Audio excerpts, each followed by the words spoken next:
તેણે બોલવાનો પ્રયત્ન કર્યો, પણ શબ્દો તૂટેલા બહાર આવ્યા. આ એ શબ્દો હતા એક એવી ક્ષણના જેણે એક માણસનું આખું જીવન ફક્ત એક જ ઝટકામાં બદલી નાખ્યું. આ વાર્તા આપણને લઈ જાય છે વડોદરા, જ્યાં એક અત્યંત સામાન્ય સવારે એક એવી ઘટના બની જેણે આપણને આપણા મગજની સૌથી અસાધારણ શક્તિનો પરિચય કરાવ્યો. તો ચાલો આજે આપણે સાથે મળીને મગજની આ છુપી શક્તિને સમજીએ. એનું એક ફેન્સી નામ પણ છે, ન્યુરોપ્લાસ્ટિસિટી.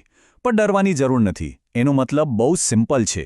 આ આપણા મગજની પોતાની જાતને બદલવાની, શીખવાની અને ઈજા પછી પણ સાજા થવાની એક અદ્ભુત ક્ષમતા છે. હવે આટલી મોટી વાત સમજવા માટે કોઈ થિયરી નહીં, આપણે એક સાચી વાર્તાનો સહારો લેશું. રાજેશની વાર્તા. રાજેશ 42 વર્ષના એક સામાન્ય વ્યક્તિ, જેમનું જીવન એક ક્ષણમાં 2 ભાગમાં વહેંચાઈ ગયું, સ્ટ્રોક પહેલાં અને સ્ટ્રોક પછી. હોસ્પિટલમાં ડૉક્ટરે કહ્યું સ્ટ્રોક, પણ રાજેશ માટે એ શબ્દ કરતાં પણ મોટો આઘાત હતો એનો અહેસાસ. જમણો હાથ, જે આખી જિંદગી એમનું કહ્યું માનતો હતો, એ હવે જાણે પરાયો થઈ ગયો હતો. શબ્દો જે સરળતાથી હોઠ ઉપર આવી જતા, એ હવે ગળામાં જ ક્યાંક ખોવાઈ ગયા હતા. પહેલીવાર એમને લાગ્યું કે એમનું પોતાનું જ શરીર એમના કાબૂમાં નથી. આસપાસના લોકો કહેતા, તમે નસીબદાર છો કે તમારો જીવ બચી ગયો. પણ રાજેશ માટે આ બચવા જેવું નહોતું. આ તો એક કેદ હતી, પોતાના જ શરીરમાં ફસાયેલા એક કેદી જેવી હાલત. અને આ જ તો મગજની ઈજાની સૌથી મોટી પીડા છે, જે બહારથી નથી દેખાતી. પોતાની ઓળખ ગુમાવી દેવાનું દુઃખ. તો સવાલ એ છે કે શું બધું અહીં જ ખતમ? શું રાજેશની વાર્તાનો આ જ અંત છે, એક તૂટેલું શરીર અને એક મૂંગા ભવિષ્ય સાથે?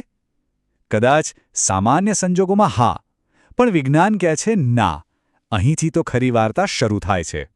અને એનું કારણ એ છે કે આપણું મગજ સિમેન્ટથી બનેલી કોઈ સખત, સ્થિર વસ્તુ નથી. એ જીવંત છે, એ સતત બદલાતું રહે છે. એટલે કે મગજમાં પોતાની જાતને બદલવાની, એમ સમજો કે પોતાને જ રિપેર કરવાની અને અપગ્રેડ કરવાની એક સુપર પાવર છે. આ જ છે ન્યુરોપ્લાસ્ટિસિટી. આપણું મગજ કોઈ પૂરી થઈ ગયેલી બિલ્ડિંગ નથી. એ તો એક એવી કન્સ્ટ્રક્શન સાઇટ છે જ્યાં કામ ક્યારેય બંધ નથી થતું. ઓકે, તો મગજ બદલાઈ શકે છે, પણ કેવી રીતે? શું એનું કોઈ મેન્યુઅલ છે, કોઈ નિયમ? હા, બિલકુલ. અને એનો સૌથી મુખ્ય નિયમ બહુ જ સરળ છે. આ લાઈન કદાચ થોડી ટેકનિકલ લાગે, પણ એનો મતલબ એકદમ સિમ્પલ છે. મગજમાં જે કોષો એટલે કે ન્યુરોન્સ એક જ સમયે એક્ટિવ થાય છે, એમની વચ્ચે જાણે એક દોસ્તી થઈ જાય છે, એક કનેક્શન બની જાય છે. અને આપણે જેટલી વાર એ કામ ફરી કરીએ, એમની દોસ્તી એટલી જ પાકી થતી જાય છે. આને આપણે સૌ એક સામાન્ય આદતથી સમજી શકીએ છીએ.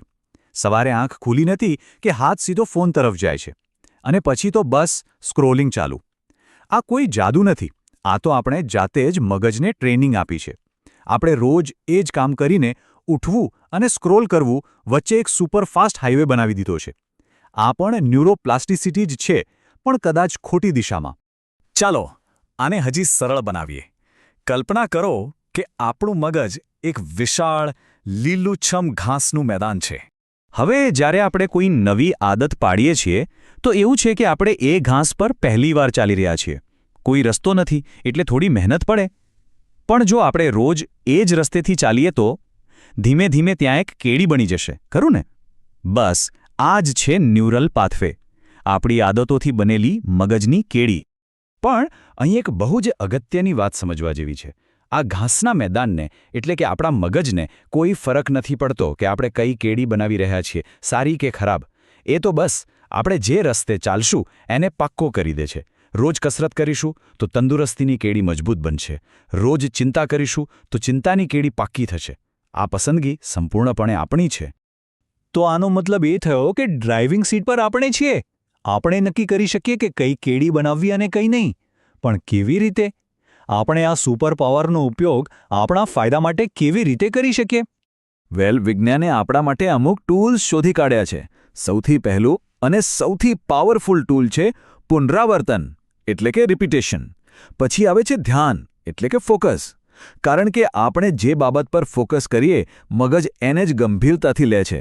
અને હા, પૂરતી ઊંઘ, કસરત અને કંઈક ને કંઈક નવું શીખતા રહેવું, આ બધું મગજ માટે ખાતર પાણી જેવું કામ કરે છે.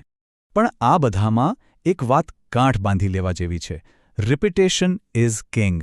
મગજ એક દિવસના જોશ કે મોટિવેશનથી નથી બદલાતું. એ તો રોજ કરવામાં આવતા નાના નાના સતત પ્રયત્નોથી બદલાય છે. ફરીથી રાજેશની વાત પર આવીએ. એમની રિકવરી કોઈ જાદુઈ ગોળીનું પરિણામ નહોતી. એ તો દરરોજ કલાકો સુધી ફરીને કરેલી એ જ કસરતોનું પરિણામ હતું. અને એટલે જ રાજેશની રિકવરીને ચમત્કાર કહેવો એ વિજ્ઞાનનું અપમાન છે. એ ચમત્કાર નહોતો, એ તો બાયોલોજી હતી. મગજનું વિજ્ઞાન હતું જે પુનરાવર્તનના નિયમ પર કામ કરી રહ્યું હતું. ભલે રાજેશને આ ન્યુરોપ્લાસ્ટિસિટી જેવો ભારેખમ શબ્દ નહોતો ખબર, પણ એમનું મગજ તો એના નિયમોને જ ફોલો કરી રહ્યું હતું. દરેક પ્રયાસ મગજના એ ઘાસના મેદાનમાં એક નવી, મજબૂત કેડી બનાવી રહ્યો હતો. તો આ બધી ચર્ચાનો સાર શું છે? એ આપણને એક ખૂબ જ શક્તિશાળી વિચાર તરફ લઈ જાય છે. યાદ રાખજો, આપણું મગજ પથ્થરની મૂર્તિ નથી કે એકવાર બની ગયું એટલે બસ ફાઇનલ. ના, એ તો એક જીવંત ધબકતું સર્કિટ છે. એક એવું સર્કિટ જેને આપણે દરરોજ, દર મિનિટે આપણા વિચારો અને આપણા કામથી બદલી રહ્યા છીએ. એક વાત તો પાક્કી છે, બદલાવ તો આવી જ રહ્યો છે. આપણું મગજ દરરોજ બદલાઈ રહ્યું છે. આપણે એને રોકી નથી શકતા. તો અસલી સવાલ એ નથી કે મગજ બદલાશે કે નહીં. અસલી સવાલ એ છે કે એ કઈ દિશામાં બદલાશે. આપણે એને કઈ કેડી પર ચલાવી રહ્યા છીએ. કારણ કે આ જીવંત સર્કિટના આર્કિટેક્ટ આપણે પોતે જ છીએ.